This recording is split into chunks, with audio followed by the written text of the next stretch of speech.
This is Follow the Money on VSiN.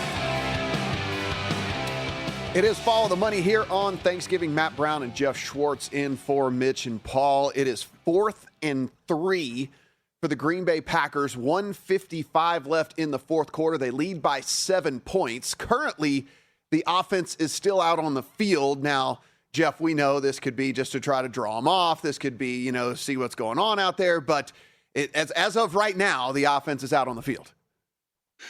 I'm going to be called dumb, I know, by someone who's like, the analytics said you should pass the ball there, but why don't you just run the ball on third down and waste 40 seconds? I don't – Lions have no timeouts. It's the worst case scenario. The Lions have the ball back under a minute 20, having to go at least 80 yards if you punt into the end zone with no timeouts and a minute 20. Instead, I don't know if they're going for it on fourth down, but if you are, I just don't understand sometimes what we're doing.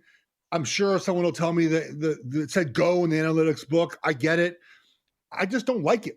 Run the clock out, punt the ball deep, and make them you're ahead of me. So they did go for it. Yeah. Oh my gosh. And he threw off his back foot to Dontavian Wicks, who makes a contested catch, and that's going to ice it. Oh my gosh. Oh my gosh. Wow. Someone's going to get burned in a playoff game, and they're going to have to answer for this all offseason. I'm pro go for it on fourth down, man.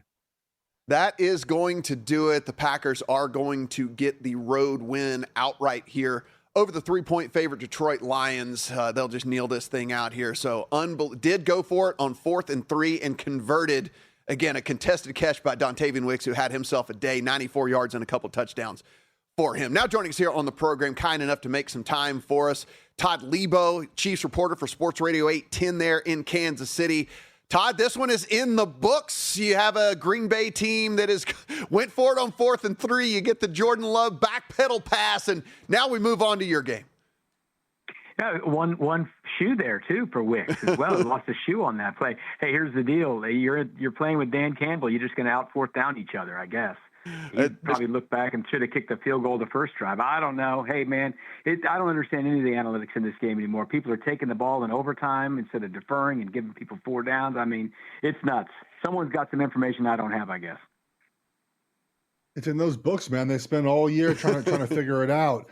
Let's talk about the Chiefs. So obviously I followed that team really well. It's such an odd team this year because on paper, especially offensively, it's just a lot better. It's better all over the place. The numbers show it's better.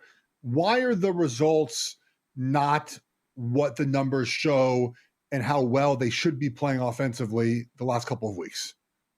Well, that's the mystery, right?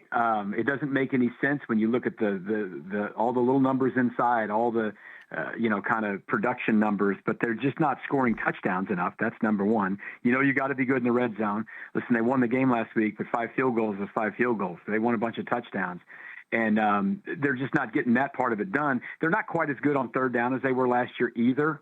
And I think they're still just kind of finding the right mix of the RPO game and, what they call the breather runs when they just hand the ball off. I mean, they've obviously got some injuries as well. I mean, it'd be different if you're handing the ball off to,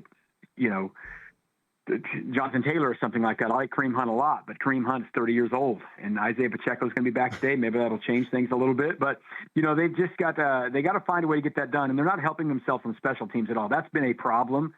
They get themselves a little bit of holes here and there on that front, but the offense needs to score touchdowns.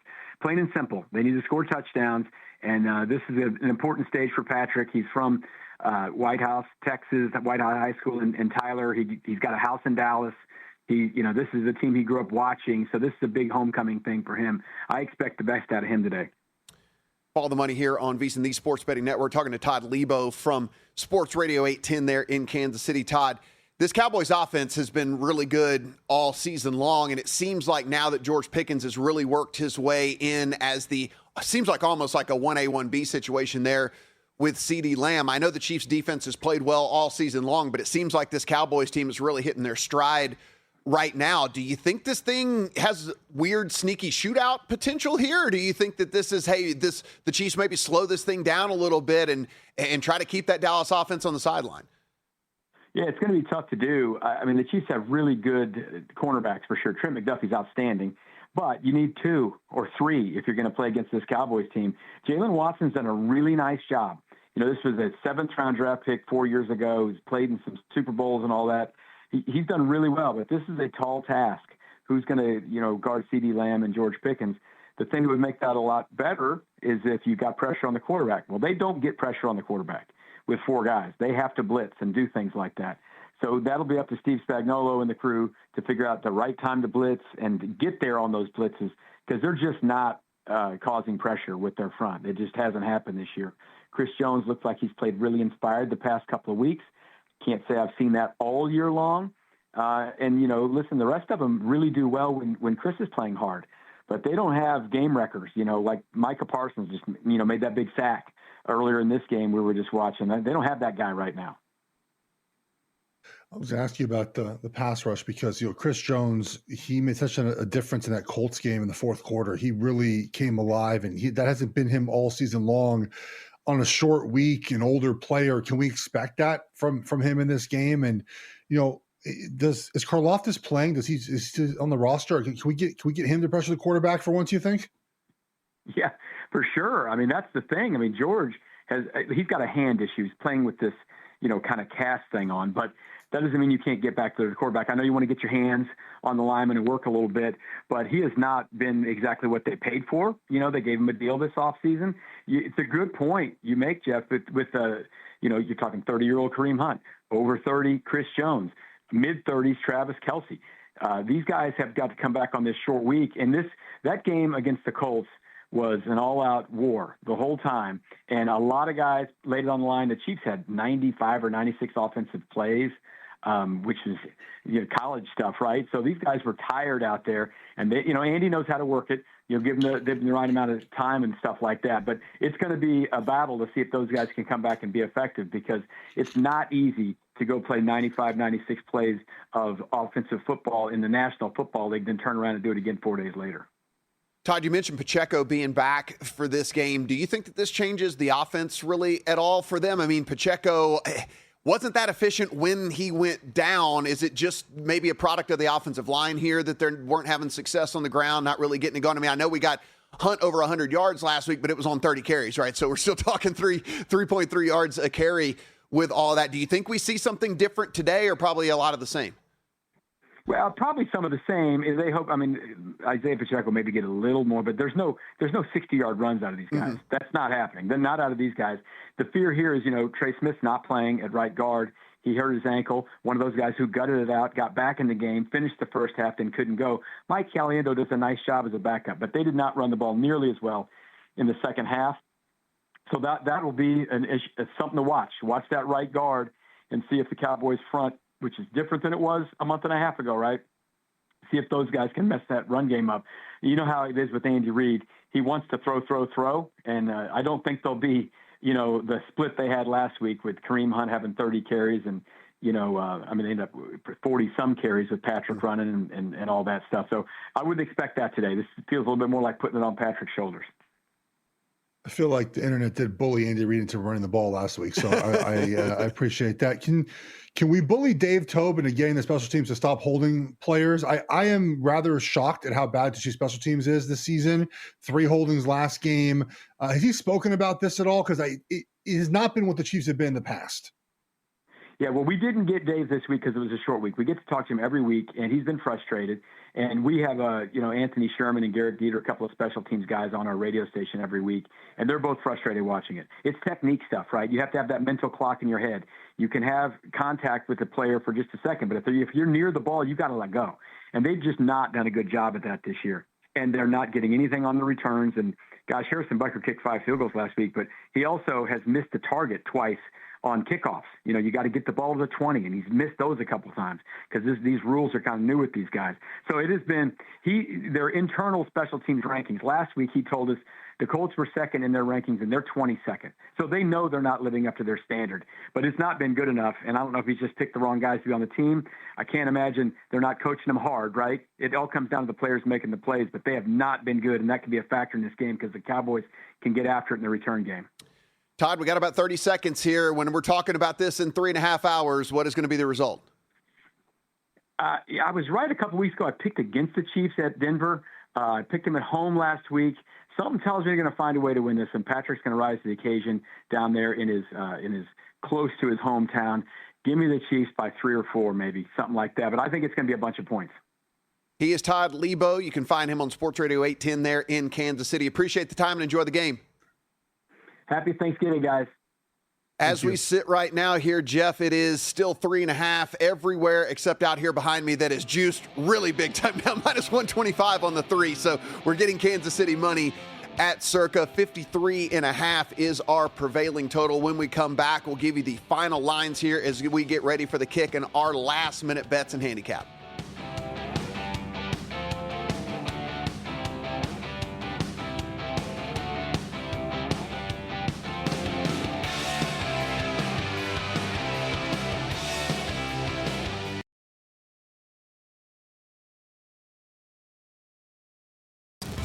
This is Follow the Money on VSiN.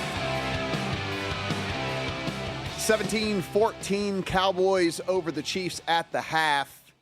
The Chiefs do have the ball with 3:10 left in the first half, unable to get any points off of that drive. And so the Cowboys hold on to that 3-point lead as the Chiefs will get the ball coming out of half whenever we get done with Post Malone, who I guess is singing multiple songs here, Jeff. I mean, he's been out here for a hot minute. At what age do you think Post Malone is like, probably should have got those face tattoos? Well, I mean, I would maybe think that until I looked at my bank account, and then I would probably just be like, yeah, it was worth it. It's fine. There's all those zeros. Absolutely fair enough. Yeah. Absolutely fair.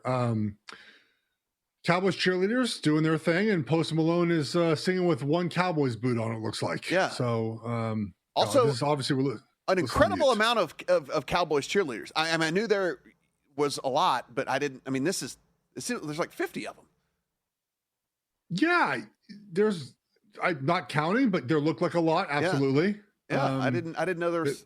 I guess you got to line both sides of the field when you're doing your stuff and whatever. So yeah, okay, I guess it makes sense. But Post Malone wearing a lot of pins on his jacket, so multiple Post Malone songs here. I just want to watch football. We'll get back to football. I'm not going to lie. The extended halftime is giving at least maybe the Chiefs some extra time to figure out what to do on third down as the Cowboys have converted.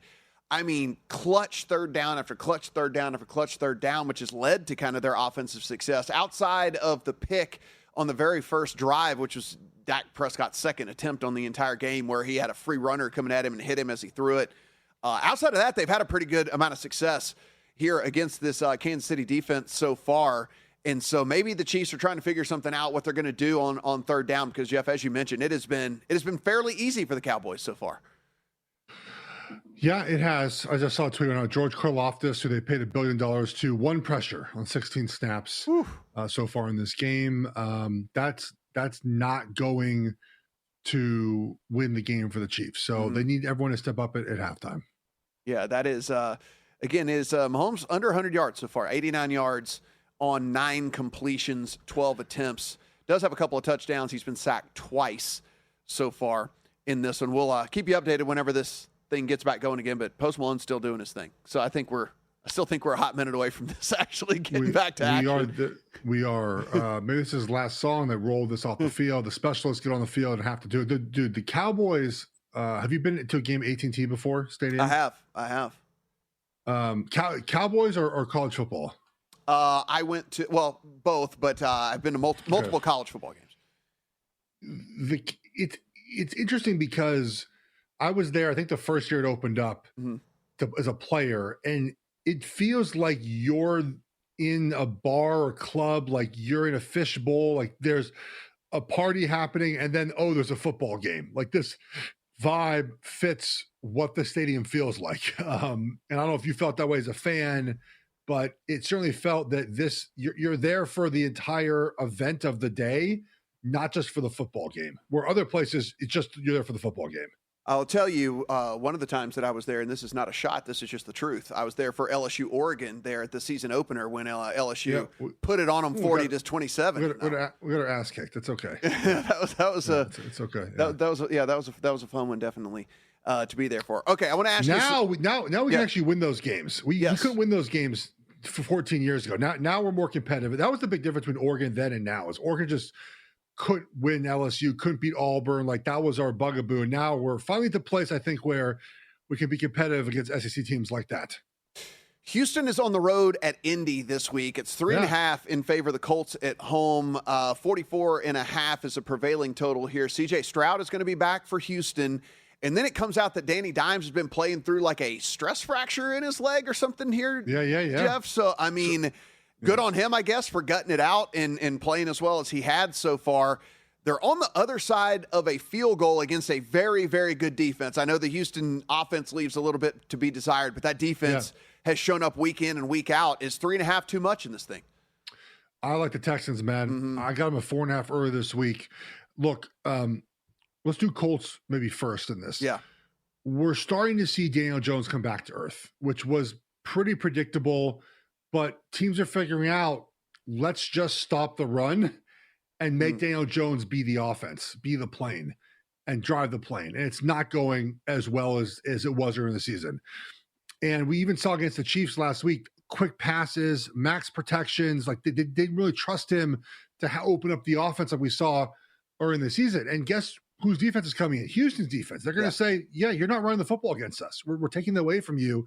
Go try to make a plays now when our pass rush is bearing down. We saw against Pittsburgh, was it 3 games ago, the Colts, the pass rush really got after Pittsburgh in that spot, really affected me. The pass rush after the Colts really affected the pass rush, Daniel Jones in that game. And then the flip side, like, look, the Texans offense is getting better. Stroud adding it back in, but the Colts defense hasn't been good all season. It's sort of been papered over because the offense has been so good. I think there's too many points, man. I think Texans, look, you won 3 in a row, obviously with Mills. Their defense is so fast and quick and violent. I think this is too many points in this game. I'll take Houston. I'm very interested to see who steps up as the number 2 receiver for Houston here in this one. Is it going to be Kirk? Is it going to be Higgins? Is it just that they go to Dalton Schultz a ton? Because Nico Collins is going to get the Sauce Gardner treatment in this one, right? And so he's going to get shadowed. Sauce Gardner has been an incredible lockdown corner so far this season, and nobody's had a big game against him yet. And so what can CJ Stroud do from a secondary receiver standpoint? That's kind of the thing that I'm very interested in. I mean, also, I guess it is worth pointing out, Charvarius Ward is back. And so you got a pretty good cover corner as your second guy and who could be going after whoever they're trying to throw to as well. Yeah. This is a fascinating game to me. This whole Daniel Jones injury thing, too, now has me all kinds of like, I mean, dude, you got a stress fracture in your leg and you're playing through it. I mean, I know you guys are tough, but I mean, come on, man. Yeah. Maybe that's why he's hesitant to run, too, by the way, because he was running at the beginning of the year. And it's kind of like the Lamar Jackson thing we're talking about. Like, Daniel Jones has really only run out of necessity over the last few weeks, and now I guess it explains why. It can't feel good. I'll be honest, it probably doesn't feel great. Yeah. Seems horrific, actually. Sounds I've terrible. I've fractured my leg before. It's not fun. Yeah, this is interesting. Like, the question is Ryan Leonard the backup there? Is that who it is? Like, who the first backup is? I think, can you just get, I guess, rest probably doesn't fix this for Jones. Right. Like, that's part of it too, right? Like the option is basically get a plate put in and you're out for the season, or battle through it and make the best you can, or play Riley Leonard and maybe a rest for, and you hope you just feel better in general. But there's not a great solution to this. So you have to try to play through it. To your point about running the football, Jones' legs is a big part of what makes him the quarterback that he is, and not being able to do that hurts the offense and hurts him as well. So, worth looking at under for Jones rushing the rest of the season. Yeah, I think so for sure. He's been very hesitant. I mean, it was actually he's pretty awesome at the beginning of the year running the ball. Like, I mean, he was a little bit more athletic, I think, than people give him credit for, but he has been very hesitant to take off right now. Guys, you know where we bet horses here at VSiN. Our official horse racing partner is First Bet. It is built for bettors who demand more. Now, it's not just placing a bet out there. They got AI to help you out as well. And oh, by the way, whenever you place a bet, you can actually watch many of the races right there in the app as well. You're going to want to use our promo code VSiN250, and I'll tell you why, because it is better than the stock offer that you get on the site. So go in, firstbet.com, or download the First Bet app. That is 1stbet.com or the First Bet app, and use promo code VSiN250 for up to $250 in a sign-up bonus offer. Again, that is better than the stock offer, so be sure and use VSiN250, firstbet.com, or the First Bet app. The Chiefs get the kickoff and run it all the way back to nearly midfield, and there's no penalty flag. Man, you never see kickoffs without penalties, and there we go, Jeff. So they're going to start nearly at midfield. Not for the Chiefs, who turn the ball over all the time. Let's not turn the ball over. They're penalized on kickoff returns and punt returns so often. By the way, I saw the Chiefs tweet out that right tackle Jawan Taylor is questionable to return with an elbow injury. Curious here if he takes the field because that when you're down your right guard, now you might be down your right tackle. However, the Chiefs do have the fortune of having Jalen Moore, who they paid. It looks like Jalen Moore is in the game at right tackle, who they paid to be their left tackle and then drafted Simmons. So having that that option is really, really awesome. Like most teams don't get to bring in a Moore to be their guy when the left tackle goes out. So a right tackle, either side. He played left tackle this year, a couple of weeks as well. So really big benefit for Kansas City having that depth on that offensive line. So a huge, huge return here gets them out to nearly midfield. Then they get a 4-yard run that does get them to midfield. So great way to start this drive here in the second half. Down 3 to the Cowboys, 17-14, and they're going to run for a loss right there. So we will have a third down and long for Patrick Mahomes and the Chiefs. This smells Patrick Mahomes scramble. I wish I could just bet that he's going to scramble for the first down right here. This is what's happening. I'm telling you, I'm seeing the future. He's going to scramble for the first down. It's happened twice already in this game. We're going to continue running through the rest of some of these games here this week, get Jeff's thoughts on all those, any bets that he has in his account, and of course keep you updated live here on Cowboys and Chiefs. 17-14, 13:30 left in the third quarter.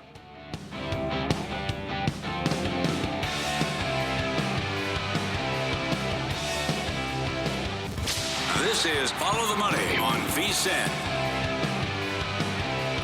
It is Follow the Money here on VSiN, the Sports Betting Network. Happy Thanksgiving to all of you out there. Appreciate you being with us here on Turkey Day. And, of course, for our new listeners over on Mad Dog, you can find us always over on Channel 158 here on Sirius. And Matt Brown and Jeff Schwartz in for Mitch and Paul. They'll be back tomorrow in here as we watch this 17-14 Cowboys lead over the Chiefs, as the Chiefs do have to punt it away. But if you're going to punt it away, go ahead and down it there on the 1-yard line, which is exactly what happened. So the Cowboys have a long way to go here in this one, Jeff. But you saw an offensive pass interference call. You didn't really like it. And with that, the Chiefs had a 3rd and long, didn't convert, and had to punt it away. I just, 2 defenders run into each other. Like I don't, they called this last week on Kansas City too, on Kelsey. Like it's just not a OPI. I don't know. It's not an OPI. I don't know what to say. I mean, one guy's running a route. Why the guys run into each other? Like that's not what offensive pass interference is. Yeah, they're showing Andy Reid. He was none too happy over there on the sideline either. Well, he's yeah. Because look, I mean, look, we have the volume on now, but like guys just running his route. Like how is that?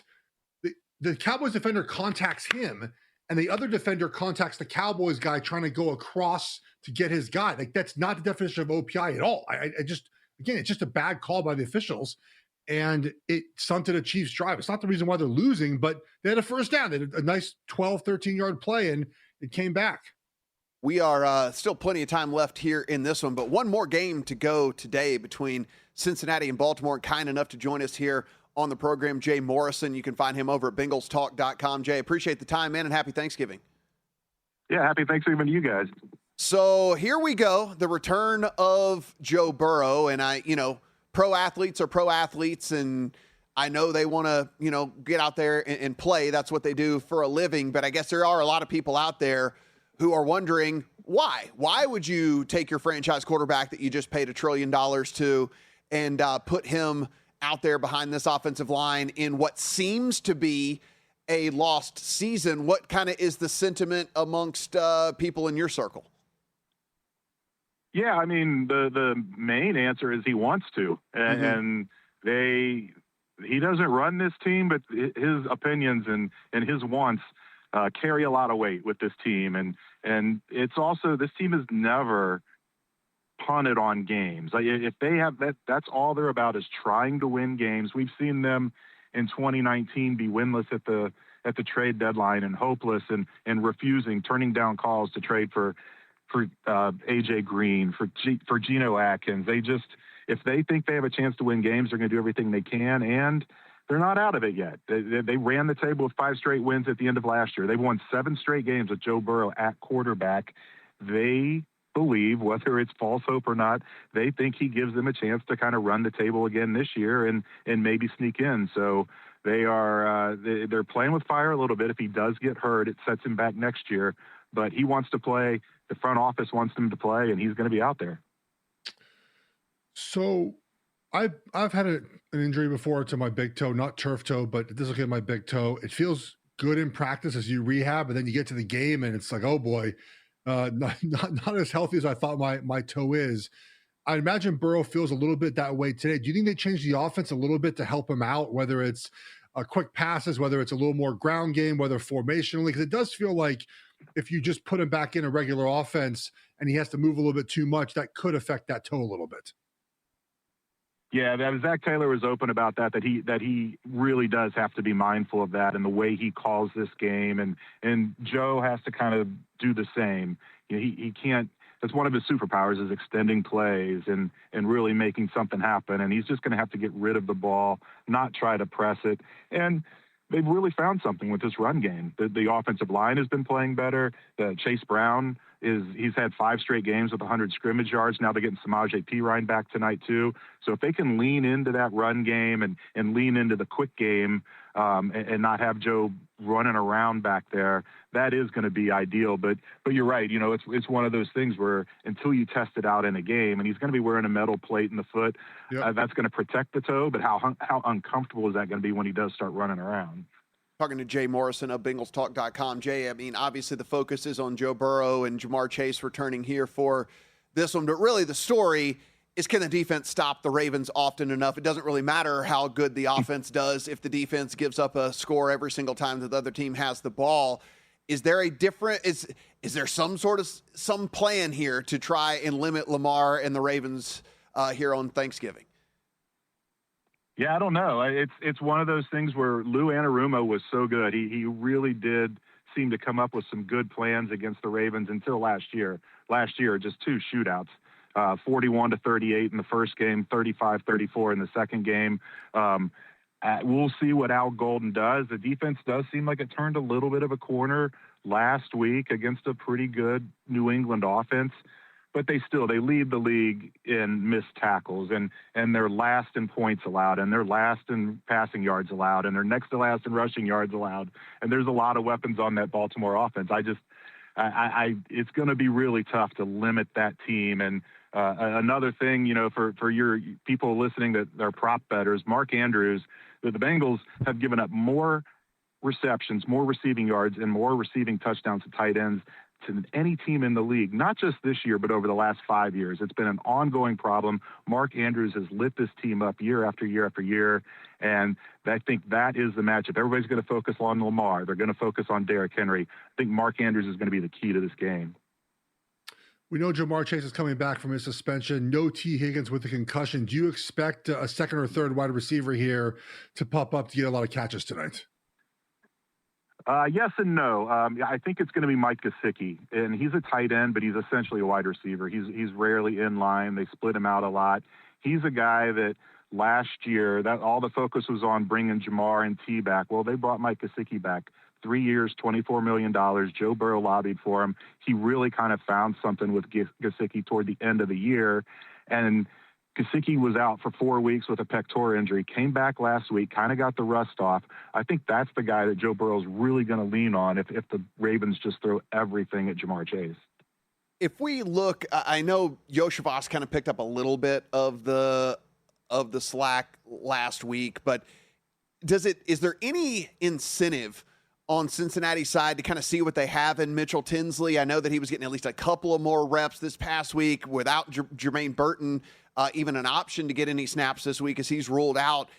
I mean, it's just a ridiculously low number on Mitchell Tinsley. Have you heard any buzz about them wanting to see what they have in him? they love everything about that guy. And it's just they love Andre Yoshivas more. Mm-hmm. And both those guys do everything they're supposed to do in practice, everything they've asked of him. Yoshivas went through a 3-game stretch with a lot of drops. He actually got booed during pregame introductions at a home game. They stuck with him. And I think that's going to continue to be the case. I do think you'll see Tinsley kind of get a similar snap share to what he got last week, but all that guy does is make plays when they put him in there. So maybe he does earn a little bit more playing time, but I really think it's going to be the Yoshi, Gesicki, and Jamar Chase show tonight. Lamar Jackson has been a little beat up. Do you expect him to carry the ball a little bit today? How have the Bengals played him in the past?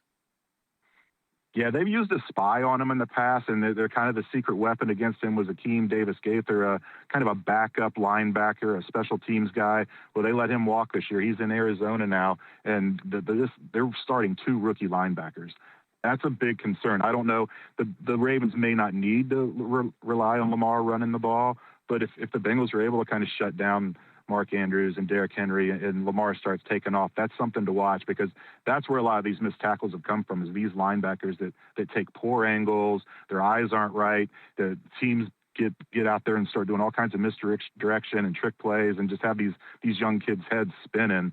So I don't know with Lamar, with the injuries he has, if Baltimore's going to lean on him early, but if they need to go to him late, that's something to watch.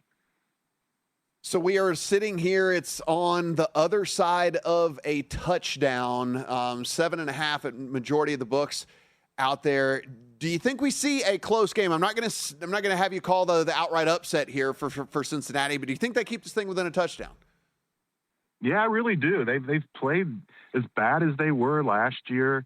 Early on, they played this team really close. They just. Whenever the Bengals and Baltimore get together, it's always close games, especially in these primetime games. There was a 19-17 game last year, a 35-34 primetime game. I really do think this is going to be a close game, and that 7.5 number seems a little high.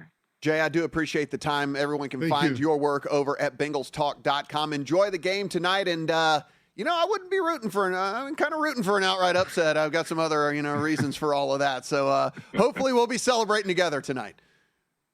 All right. Have a good night. Thanks for having me on. I have nothing against the Ravens, guys. I just, I'm in Survivor, and they're the second most picked team. So I would love an upset. So just to throw it out there. I have nothing against listen, I have nothing against the great people of Baltimore. It's just, it would help me out a lot.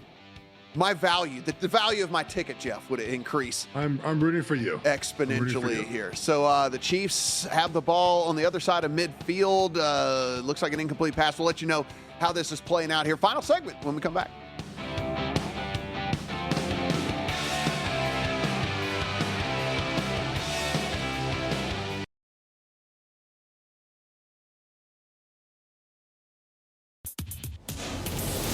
The guy has an algorithm to determine the winner of any given college basketball game. Someone gives you 10,000 to 1 on anything. You take it. Take it. Take it. I'll bet you $20 I can get you gambling before the end of the day. No way. I'll give you 3 to 1 odds. Nope. 5 to 1. Nope. 10 to 1. You're on.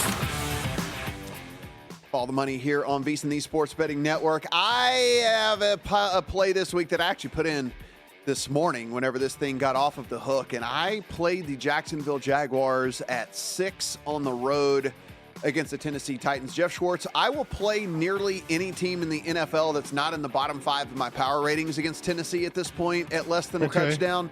And honestly, I actually think that this Jacksonville team is weirdly rounding into form at the right time. I don't love them and certainly don't think that they are world beaters by any stretch of the imagination, but pretty solid defense. They're getting after the quarterback just a little bit. They got a 2-headed monster at running back that's working, and they do get back Brian Thomas this week. Now, for what that means, I know he's had a lot of drops and all that, but do get back a big playmaker. And Britton Strange getting back last week, I think, helped them out a ton as well. So less than a touchdown against my 32nd rated power rank team, though Raiders are knocking on the door right there as far as the worst teams in the NFL. I played the Jacksonville Jags at 6. I think the Raiders are worse. But I mean, it doesn't just depend really on how Trevor Lawrence plays, right? We get good Lawrence, bad Lawrence. We get good Lawrence and bad Lawrence. If we get good Lawrence, the Titans have been feisty the last couple of weeks, though. They've battled back into these games, but if they're that much better in your power ranks, I totally get it. I got a couple college games that I like. I like Washington State minus 13.5 hosting Oregon State. They played about a month ago, and Oregon State won that game 10-7 in a game that was gross as can be. Washington had some offensive line injuries. The post-game win expectancy was about 39% for the Beavers. I think they go to the Palouse and get whacked. The Beavers is not good. They just actually hired a coach, I think, while we were on the show today as well. So they're worried about next year. I think Shepard from Alabama is going to be the Oregon State head coach. I like USC to bounce back against UCLA minus 21.5. They're A, much better at home. B, they're going to feel a certain way about getting pushed around by Oregon. And C, Nico seems out for UCLA this weekend. And look, the shine on UCLA has been over, right? They had a really fun couple of weeks with Penn State and with Michigan State and Maryland. They've been bad since then. I think USC blows them out. Guys, make the holidays unforgettable with Omaha Steaks. They've got gift packages if you want to go that route. And, of course, we have a special for you. So you go in, omahasteaks.com/VSiN. And if you order $129 or more in product, you get 16 free smash burgers along with that order. And when you go to that special link, you are going to get 50% off site-wide as well. So, again, take advantage of this by going omahasteaks.com/VSiN, VSIN. 16 free smash burgers with any order of $129 or more, plus 50% off site-wide. Minimum purchase may apply. See the site for details. And, Jeff, while we were doing that, you kind of called it when we went into this as to how the defense might try to tame this Cowboys offense. It has been McDuffie on CeeDee Lamb, but they just keep targeting Lamb over and over and over again. They go for a deep shot down the field, get the pass interference call, and so here they are now down to the 20-yard line with that 17-14 lead. Yeah, the Chiefs are just not good. I said after last game, like I don't think they're good, and they're not playing well today. Like this, it's that simple. The Cowboys, I think, were like 8-1, 6.5-1, 7-1 to make the playoffs before this game, and they have a lot of work to do here. But the Cowboys are outplaying the line of scrimmage, are outplaying them everywhere. It's just not a good game for the Chiefs, and this is what they are. They're just not a good football team this season, and it happens. I mean, they played a lot of football this year, like a lot of football this season, and they might come back and win. Like they beat the Colts last week, they came back and won. I just don't think they're good, and yeah, change my mind here pretty soon. Like they're gonna have to score touchdowns on 2 straight drives to end this game and get a stop. So you said the key might be Ferguson. It is back of the end zone, touchdown Ferguson. He goes over now. Awesome throw, awesome catch, and that is going to put them up pending extra point here, obviously. But Aubrey makes these things look easy. Could be a 10-point lead. Currently 23-14, extra point pending for the Cowboys. And boy, that is, like you said, now it becomes super interesting because you have to become very efficient on these drives now with the 10-point deficit. Yeah, this is not good if you're on the Chiefs. There's just the second foot hit the ground though. Oh, it got caught up on his, I think it got caught up on the defender's leg.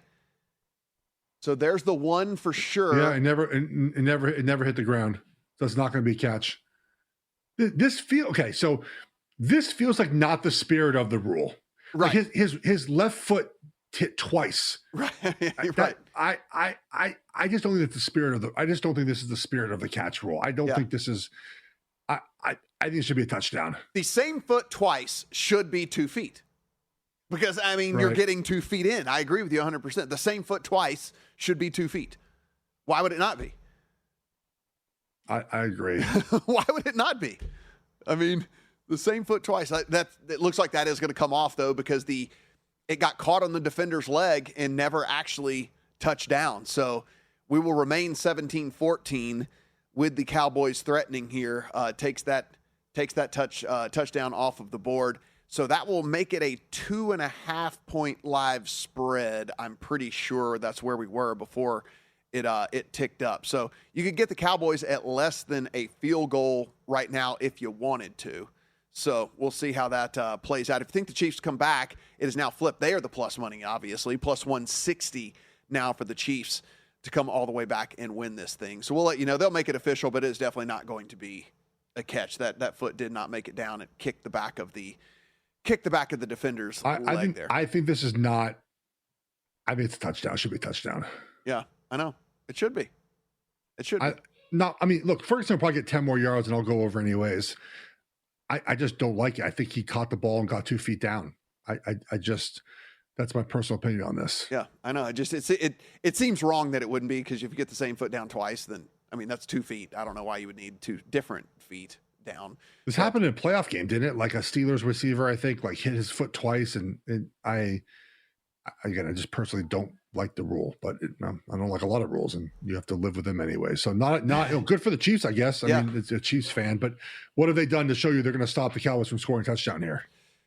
Jeff, who is your current number one team in the NFL? Who is your top rated power rating team? Well, the power ratings, let me calculate in my brain. Let's see here. I like the Rams. The Rams, I think, are the best team in the NFL. It's so funny because I think a lot of us really like the Rams to start in August. Mm-hmm. Then Matt Stafford, the back injury, right? And so he didn't practice all summer. And a lot of us got off the Rams. And then they're just playing the team we thought they would play like.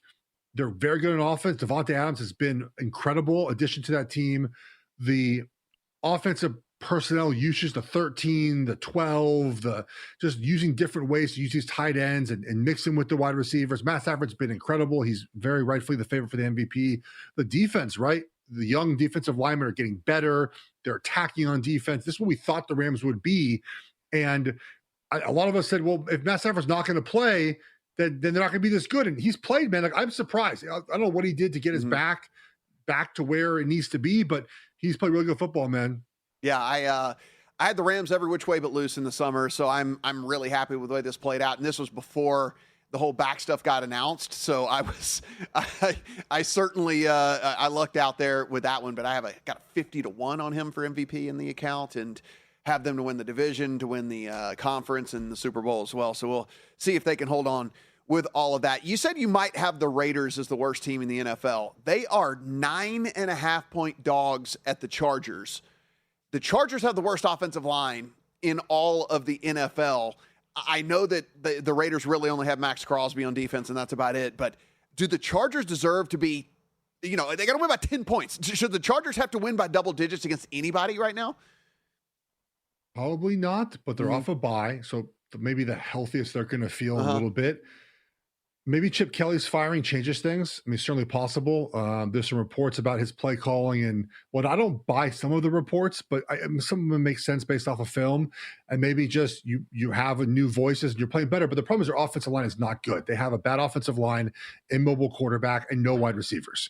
So what do you do offensively when you have all those things? That's the problem. They have all these things, and just I don't expect them to get much better this season. Like the Titans, like. I like what just happened in the game. They took a delay, so they went out there to act like they were going to go for it. But you're going to get more yardage here for Brandon Aubrey. So wait, it was four. I thought it was third down. The screen said third down. That's why I was confused. It didn't say fourth down. So you're about to get 36. Well, you're about to get 36 more yards because he never missed. So I'm up then. I'm winning on the day for I just need like Tyler Loop or whoever the Bengals kicker is to not mess it up for me. Yeah. So there you go. It is up and good for the Cowboys. So they take a 6-point lead at the 4:09 mark left in the third quarter. Again, they went into this thing as 3.5-point dogs to the Chiefs. Chiefs down 6 with a quarter and change to play. Jeff, it has been a pleasure. Happy Thanksgiving. Same here, appreciate buddy. all of you guys out there. Stick around. Prime Time is next with Matt Newman.